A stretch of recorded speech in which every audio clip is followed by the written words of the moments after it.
Class 8 का new book का हम मैथ शुरुआत करने जा रहे हैं, जो कि दूसरा अध्याय जिसका नाम है एक चर वाले रैखिक समीकरण, जिसको इंग्लिश में बोलते हैं linear equation in one volume. देखो, इसमें हमको समझना है कि चर क्या है और चर क्या है, समीकरण क्या है। इसको निकालने के लिए हम चर किसको बोलते हैं? चर जैसे हम मान लेते हैं 2x + 3 = 6। 7 क्लास में पढ़े होंगे चर बारे में। इसमें देखो, ये जो अंक होता है और दूसरा x होता है, इसी को हम बोलते हैं चर। इसी को हम क्या बोलते हैं? चर। चर का मतलब हुआ जिसका मान क्या होता है? बदलता है। x का मान निकलता है। जैसे हम मान के अनुसार अगर कुछ भी रहेगा तो उसका मान अलग अलग आएगा। जो मान नहीं बदलता है, जैसे 3 के जगह पे हम 4 नहीं लिख सकते हैं, x के जगह पे हम 4 6 कुछ भी आ सकता है। तो इसका मतलब इसका x का मान बदलता है। जो बदलता है उसको हम चर बोलते हैं, जो नहीं बदलता उसको अचर बोलते हैं। जैसे इससे हमको परिभाषा कैसे निकलेंगे? जिसका मान बदलता है उसे चर कहते हैं। जैसे हो जाएगा, यहाँ लिखते हैं, जैसे x हो गया, y हो गया, या ABCD का A से लेके Z तक कोई भी लेटर आए तो इस चर कहलाते हैं, जिसका मान हमेशा क्या होता है? बदलते रहते हैं। उसके बाद दूसरा होता है अचर। जिसका मान नहीं बदलता उसे अचर कहते हैं। बदलता है उसे अचर कहते हैं। जैसे अंक या कोई संख्या जिसका मान जो होता है वही होता है। जैसे 3 हो गया, 12 हो गया, 15 हो गया, कोई भी संख्या आ जाए या अंक आ जाए जिसका मान नहीं बदलता, वो सभी क्या कहलाते हैं? अचर कहलाते हैं। अब देखिए, चर अचर इसी से मिलकर क्या बनता है? समीकरण बनता है। चर और अचर से मिलकर क्या बनता है? समीकरण। अगर दोनों को हम मिला के लिख दे, बराबर 0 कर दे, तो क्या हो जाता है? समीकरण। तो एक चर वाला रैखिक समीकरण, एक चर वाले रैखिक समीकरण किसको बोलेंगे? चर मतलब जिसमें कितना चर हो? एक चर हो। एक्स वाई जेड वाला कोई एक अगर समीकरण में लगा रहे तो उसका मतलब उसको क्या बोलेंगे? एक चर वाला रैखिक समीकरण। अगर इसमें 2 चर वाला हो तो उसको बोलते हैं 2 चर वाला रैखिक समीकरण। अगर 3 चर हो तो उसको बोलते हैं 3 चर वाला रैखिक समीकरण। तो इसमें जैसे एक चर वाला रैखिक समीकरण किसको बोलते हैं? इसका परिभाषा हो जाएगा वैसा समीकरण या वैसी समीकरण जिसमें एक चर मतलब ए से लेके जेड तक कोई भी क्या हो? लेटर चर हो, उसे एक चर वाले रैखिक समीकरण कहते हैं।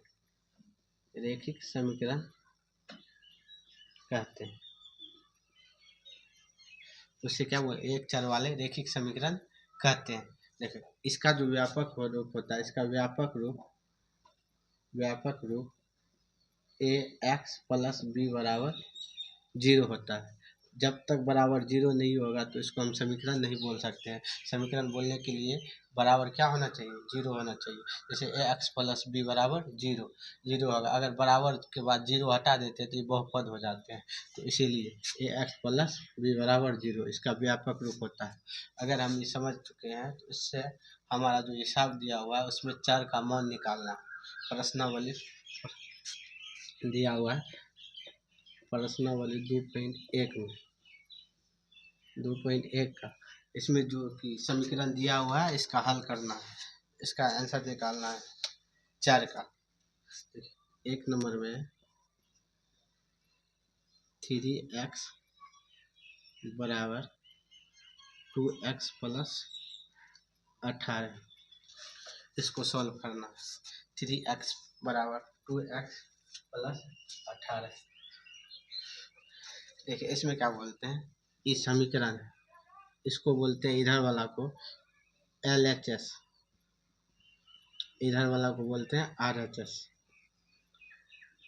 बायां इधर को बोलते हैं LHS और दायां इधर को बोलते हैं RHS। इसका मतलब होता है लेफ्ट हैंड साइड, इसका मतलब होता है राइट हैंड साइड, इसको हिंदी में बोलते हैं बामा पक्ष, इसको बोलते हैं दायां पक्ष। समीकरण में जब हम x का मान निकालेंगे, अगर जांच करना हो तो दोनों x का मान रख के अगर दोनों बगल बराबर हो जाए तो इसी को बोलते हैं समीकरण का हल। अगर x का मान, x मतलब चर का मान रखने पर, कोई भी समीकरण में चर का मान रखने पर दोनों बगल संतुष्ट करे या बराबर हो जाए तो इसे ही हम बोलते हैं समीकरण का हल। तो हम समीकरण का हल करते हैं। तो देखिए 3x बराबर 2x प्लस 18। तो देखो इसमें होता क्या है, 3x बराबर अगर बीच में रहे तो उससे पहले या का चिन्ह लेते हैं, या ऐसे लिखते हैं या ऐसे लिखते हैं। वैसे तो हम ऐसे ही लिखते हैं। देखिए 3x बराबर हो जाएगा, ये प्लस में इधर आएगा तो माइनस में।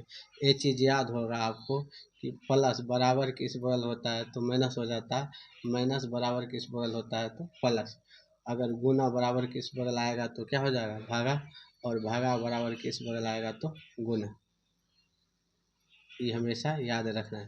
तो इसीलिए देखिए 3x बराबर में दोनों एक जैसा है, इसमें भी चर लगा हुआ है, इसमें भी चर लगा हुआ है, तो चर वाला को हम एक जगह लाते हैं। 3x इस मतलब 2x, ये बराबर किस बगल प्लस में है और बराबर किस बगल, देखिए जो प्लस में होता है बराबर किस बगल क्या हो जाता है माइनस, तो यहाँ क्या हो जाएगा -2x बराबर 18।